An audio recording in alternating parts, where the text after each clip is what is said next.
स्वाभिमान की रक्षा की है। जोरदार तालियां मांगीलाल जी गोयल के लिए। जिंदाबाद जिंदाबाद जिंदाबाद। अब मैं आमंत्रित कर रहा हूं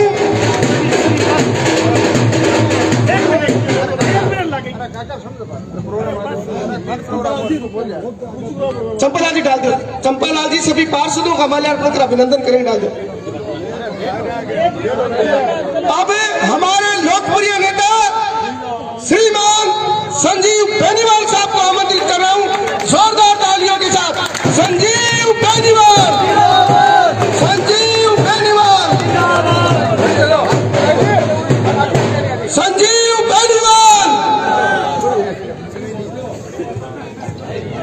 ओ भाई कैमरामैन तू यार तेरी साइड ले ले।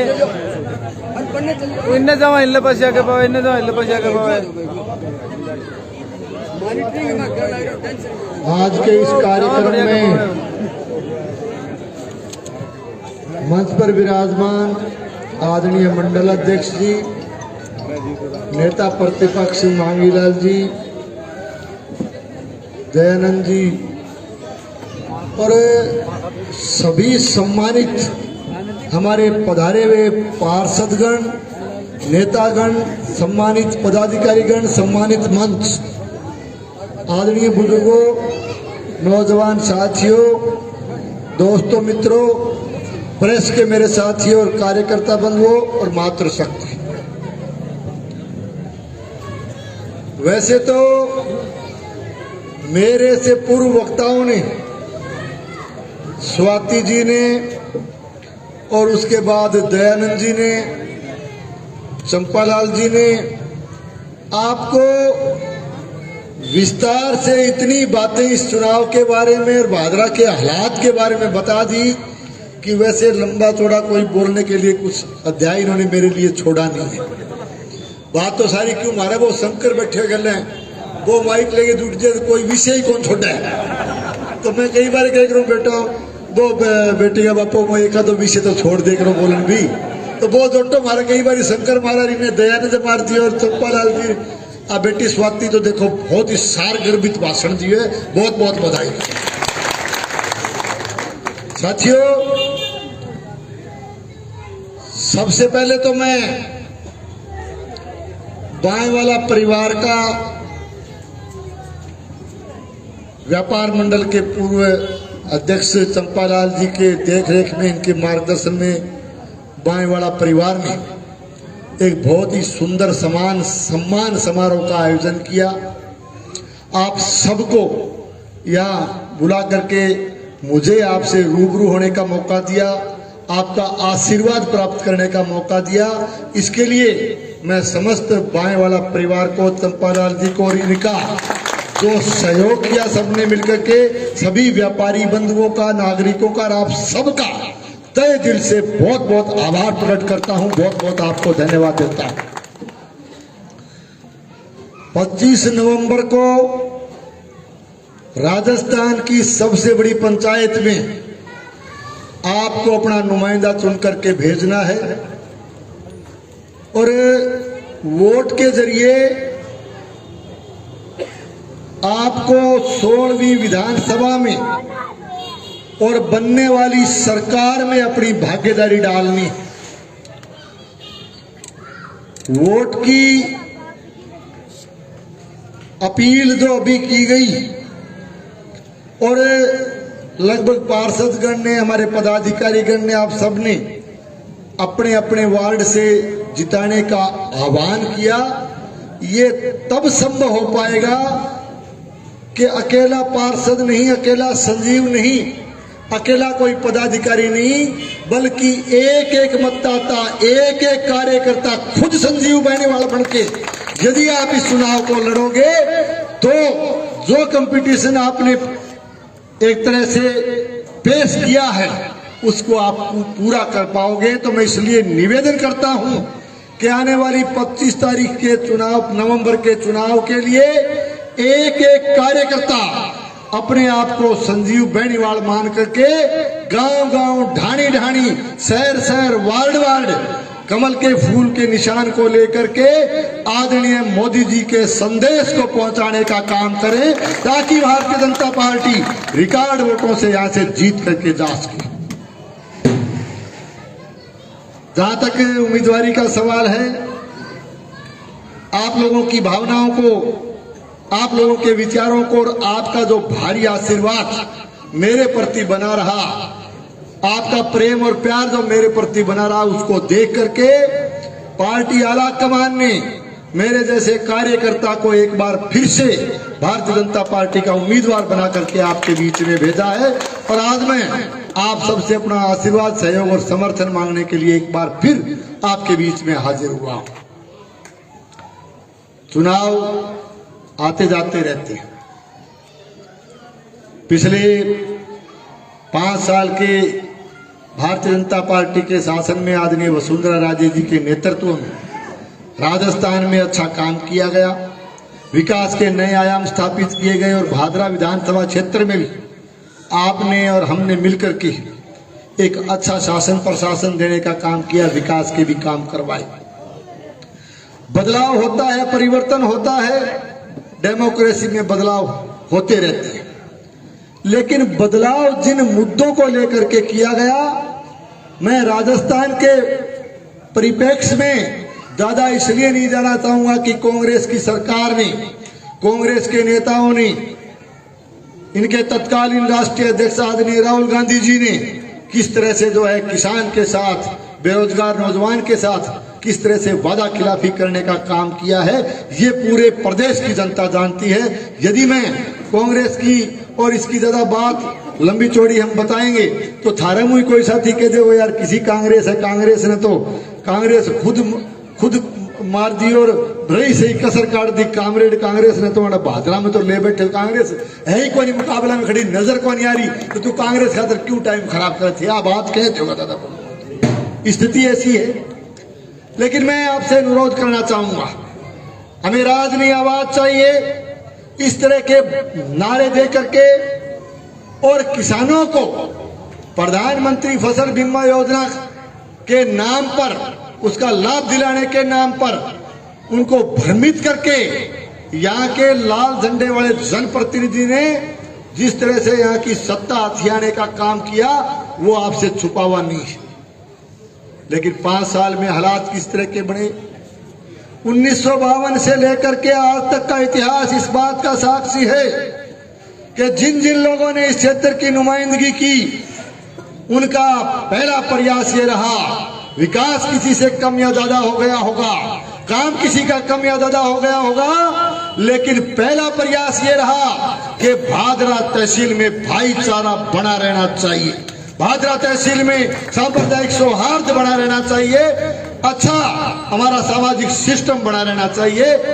मुझे कहते हुए तकलीफ है कि पहली बार भादरा में रंजिश की राजनीति की गई, राजनीति की विचारधारा जिनसे मेल नहीं खाती उनसे दुश्मनी निकालने का काम किया जा रहा है। एक तरह से इस 5 साल के शासन में लाल झंडे वाले इस प्रतिनिधि ने भादरा विधानसभा क्षेत्र की जनता को राज के नशे में आकर के, सत्ता का आशीर्वाद लेकर के जनता को तंग और परेशान करने का काम किया।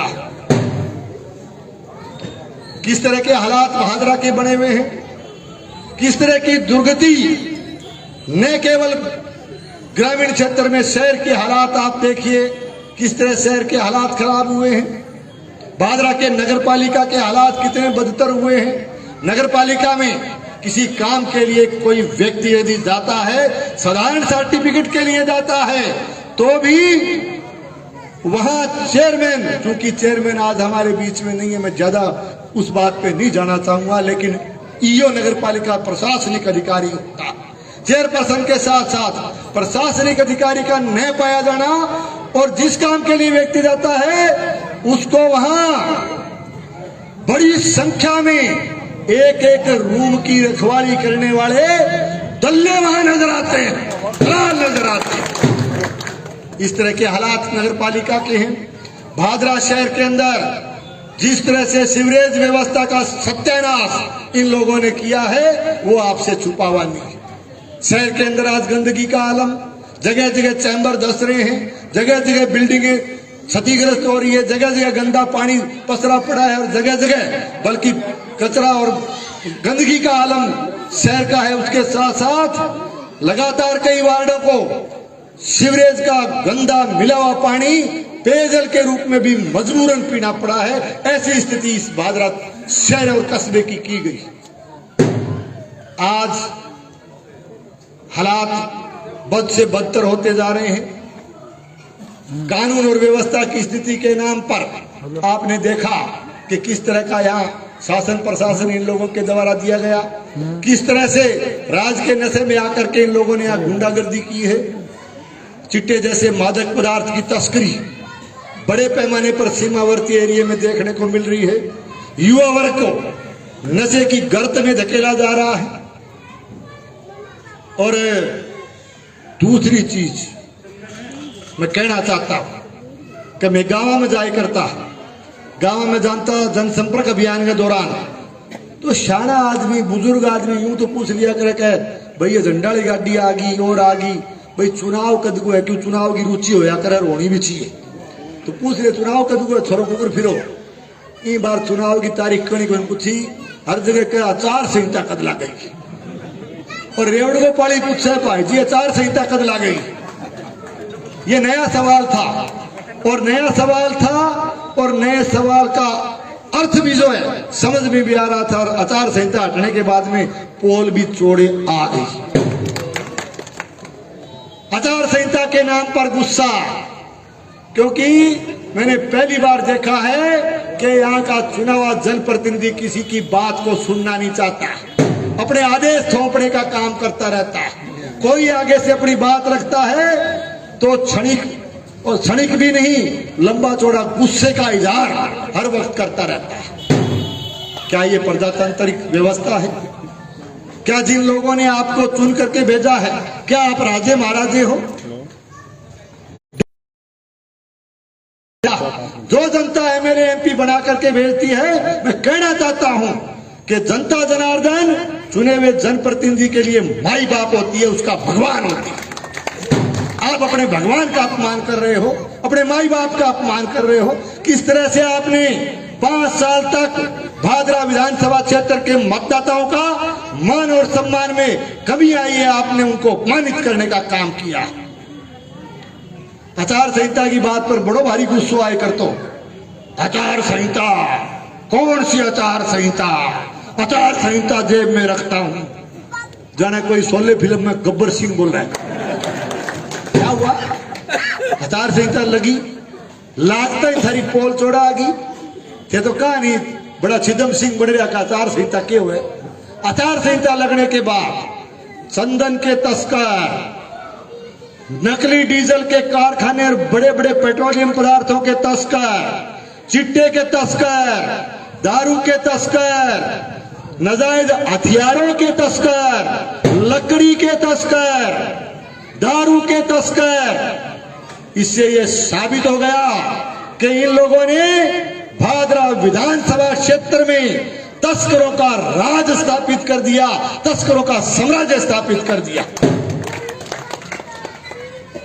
और आचार संहिता लागता ही तावड़ो तावड़ो बोले कर तो कहीं नाम लेकर तो मैंने दिखा को नहीं भादरा शहर में बेरों पर ही खड़े गया, बेरों पर ही खड़ा गया।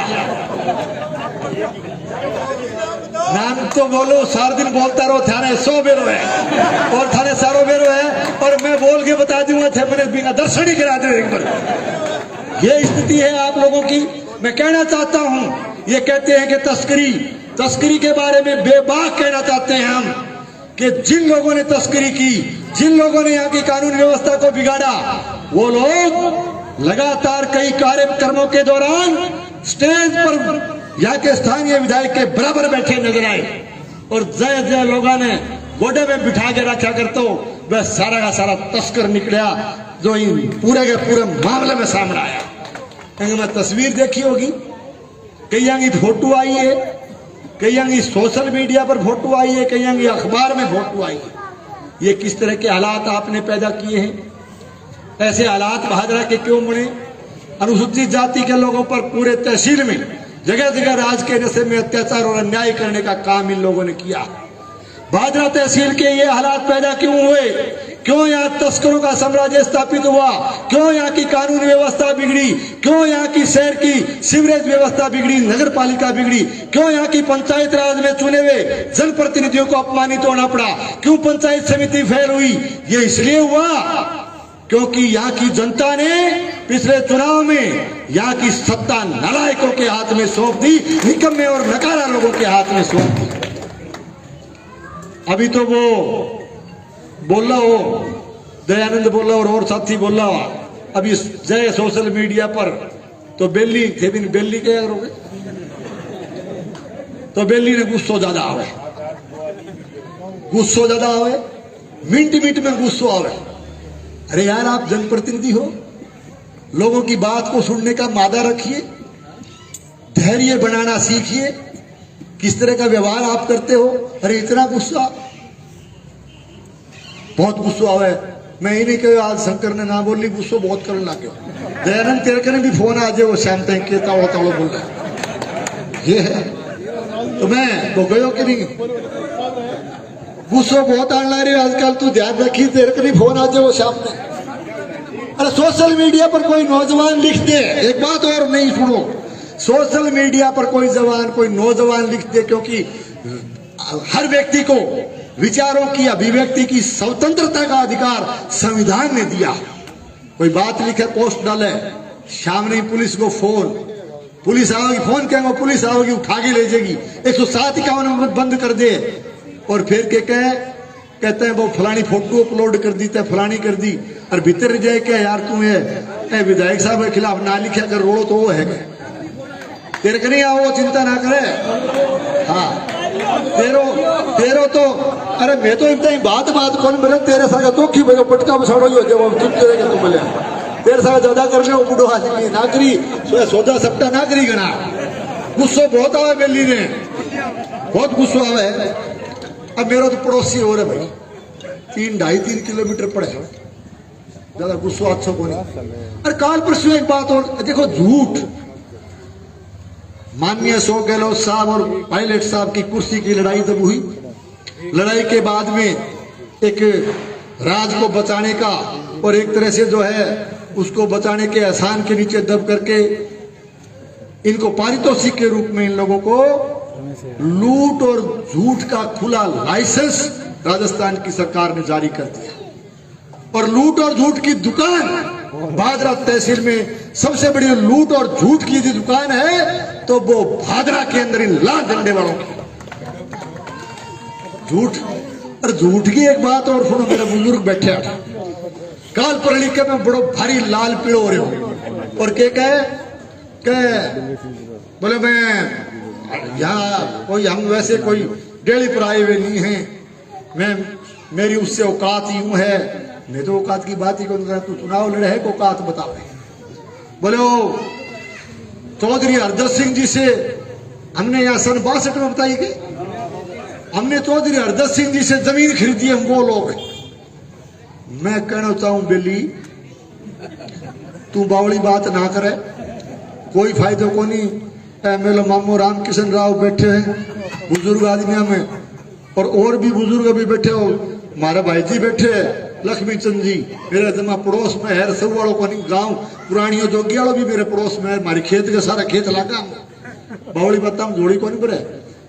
मैं कहना चाहूं, और तू जो साबित करके मैं जमीन चौधरी हरदत सिंह जी को खरीदी। अरे बावड़ा, थारो तो चौधरी हरदत सिंह की भैंस खरीदने कोई डोल को नहीं हो, जमीन खरीदने किस बात की आप ये इस तरह का तुलनात्मक दृष्टि से जो आप अध्ययन करवा रहे हो लोगों से, क्या स्थिति है आपकी? अरे झूठ को कोई नेप भी हो, लक्ष्मी चंद जी बताइए कद खरीदी चौधरी हरदत सिंह जी को जमीन? सुनी थे बढ़े ही रहे, इतना साल 80-85 साल का हो रहे हो, मतलब यानी कि झूठ और झूठ पर झूठ बोले जा रहा है, एक झूठ को छिपाने के लिए झूठ की श्रृंखला कायम कर रहा है। मैं थाने ज्यादा लंबी बात को नहीं, क्यों बहुत टाइम हो गया, 2 जगह और जाना है बिना तो क्या है कि घंटा तक और बोल रहे तो बात तो सामने को नहीं। विकास गार के तुलना अभी का C65 अच्छी बात है, आपने दिया विकास का स्वागत करना चाहिए, वेलकम करना चाहिए। फिर तू एक C65 को ढिंडोरो पिटन ला रही है, ढोल बजान ला रही है, तू आ क्यों बोलन ला रही है? पिछले बीजेपी के शासन में करीब 1.5 दर्जन रेलवे अंडरब्रिज में बना के गया भला मानस, और रेलवे ओवरब्रिज भी हमने बनाया। और अब तूने इस शहर के सारे घाटे रोक दिए। तो आदरणीय नितिन गडकरी जी का आभारी हूं कि उन्होंने फिर पिछले दिनों गोगामेड़ी में आकर के इस समस्या से निदान दिलाने के लिए 2 ओवरब्रिज बनाने की घोषणा इस क्षेत्र में करके गए। हाँ, स्वागत कर दियो। तो मैं तो एक ही बात कहना चाहूँ, जीव थे बोलो वो गुस्सो करा मेरे 3 किलोमीटर है, ज्यादा गुस्सो अच्छा पानी बन राय कोई टमल खेड़ा में राजेश ने कुआं बन जाके कह दियो कि यार आ बात के आने जानी है और झूठ बोल लो। तो मैं कहना चाहता हूं, उसको संदेश पहुंचाना चाहता हूं कि ना झूठे वादे किया कर, ना झूठी कसमें खाया कर, गुस्से में ना आया कर, तू ठंडा करके खाया कर। और बेली वक्त बदलने वाला है, इस दिल को तू समझाया कर। ये संदेश कोई सुन रहा है तो जो है मैं राजेश ने कहना चाहूं कि मेरा यो संदेश बेली के लिए पहुंचा दियो भाई, ज्यादा गुस्सा अच्छो को नहीं, चुनाव प्रेम उलट ले। बहुत बहुत धन्यवाद।